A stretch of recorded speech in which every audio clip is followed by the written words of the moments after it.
Today I wanted to talk about when we feel unfulfilled, when we feel unhappy, when we feel depressed.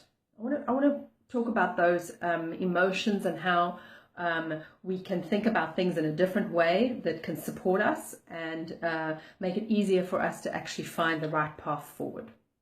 So if you can give me a few moments. I have a few notes stuck up around me, so occasionally I look in a different direction. Forgive me if I do that. It's just a reminder of where I am. But this is something that I'm really, really passionate about. And because to be honest with you, I've spent my world there. I've spent time being depressed. I've spent time being unhappy and miserable and feeling lonely and feeling isolated. And, you know, definitely being a bit of a hermit in some ways, especially because I think that's what happens to us, you know, when we feel unfulfilled and we feel unhappy and somehow, you know, less importance in some way, we tend to retreat from the world. We tend to,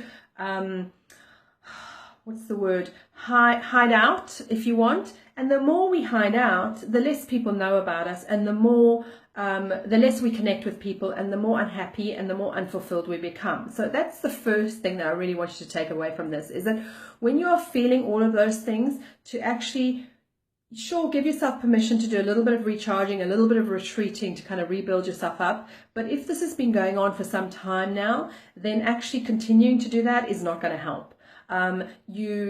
You know, taking time out to recharge yourself, to make yourself feel better, to go, I don't know, find a song you absolutely love, dance to it like a crazy person, or whatever it is that kind of really, you know, makes you feel good, that's fine. But the key thing, the thing that really needs to shift, is simply how you approach whatever it is that triggers you. Whatever it is that makes you feel unfulfilled, whatever it is that brings up the unhappiness. And that's the key. That's absolute key. That's where the shifts need to happen. And usually the place that it starts first is how we choose to think about whatever happens.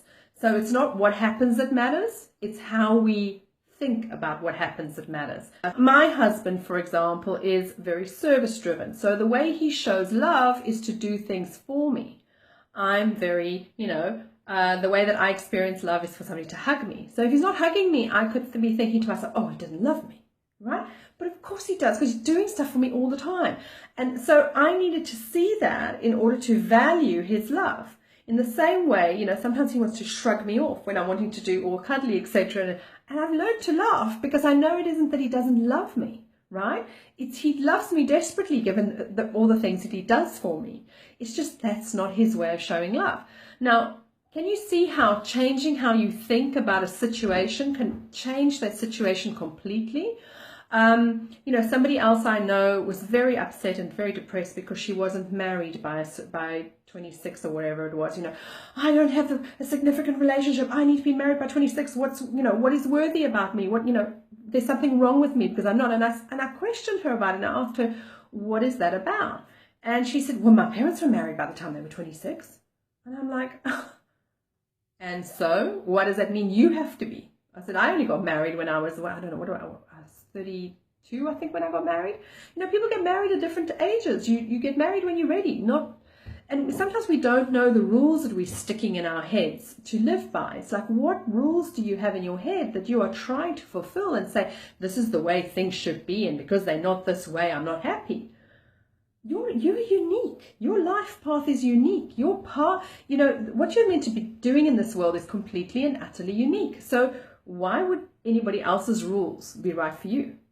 You know, just think, just really, really have a think about how are you thinking about what you're experiencing? How are you interpreting? What meaning are you giving to things that happen in your life that is actually causing you to feel unhappy and unfulfilled and unworthy and confused and disconnected? I mean, there's so many of these different words that we end up feeling. They are all caused by how we think about what happens to us, not what actually happens.